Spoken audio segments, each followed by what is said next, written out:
Life Application Study Bible. The hand-washing ceremony was done not for health reasons, but as a symbol of washing away any contamination from touching anything unclean. Not only did the Pharisees make a public show of their washing, but they also commanded everyone else to follow a practice originally intended only for the priests. The Pharisees loved to think of themselves as clean, but their stinginess towards God and the poor proved that they were not as clean as they thought. How do you use the resources God has entrusted to you? Are you generous in meeting the needs around you? Your generosity reveals much about the purity of your heart. Jesus criticized the Pharisees and the experts in religious law, partially because they, 1. Cleaned their outsides, but not their insides.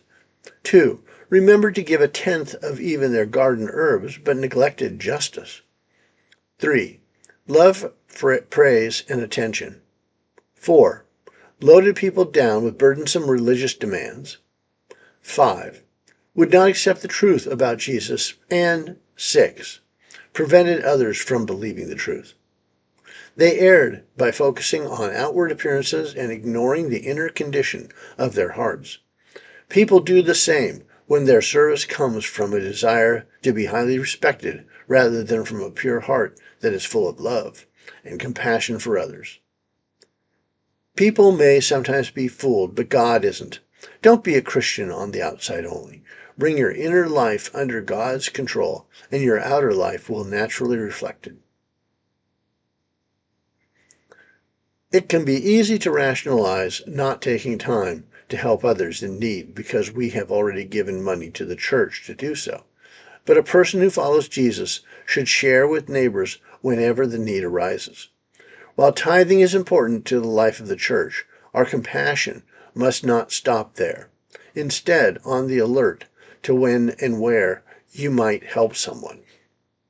The Old Testament laws said a person who touched a grave was unclean.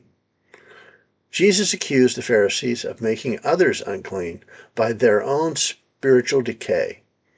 Like unmarked graves hidden in a field, the Pharisees corrupted everyone who came in contact with them. These religious demands were the details the Pharisees had added to God's law. For example, to the commandment, remember to observe the Sabbath day by keeping it holy. They had added instructions regarding how far a person could walk on the Sabbath, which kinds of knots could be tied, and how much weight could be carried.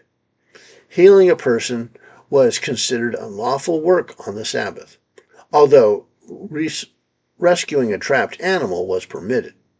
No wonder Jesus condemned their trivial and superficial additions to the law.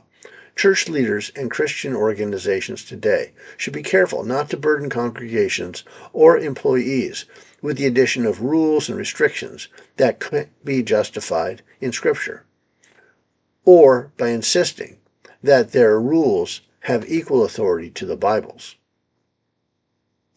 God's prophets have been persecuted and murdered throughout history, but this generation was rejecting more than a human prophet. They were rejecting God himself. This quotation is not from the Old Testament. Jesus, the greatest prophet of all, was directly giving them God's message. Abel's death is recorded in Genesis chapter 4, verse 8. Zechariah's death is recorded in chapter 2 Chronicles chapter 24, verses 20 through 22, in the last book of the Hebrew canon. Why would all these sins come upon this particular generation? Because they were rejecting the Messiah himself, the one to whom all their history and prophecy were pointing. How did the legal experts remove the key to knowledge?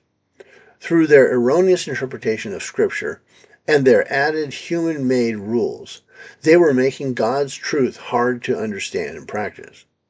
On top of that, these men were bad examples, picking and choosing their way out of the demanding rules they had placed on others, caught up in a religion of their own making.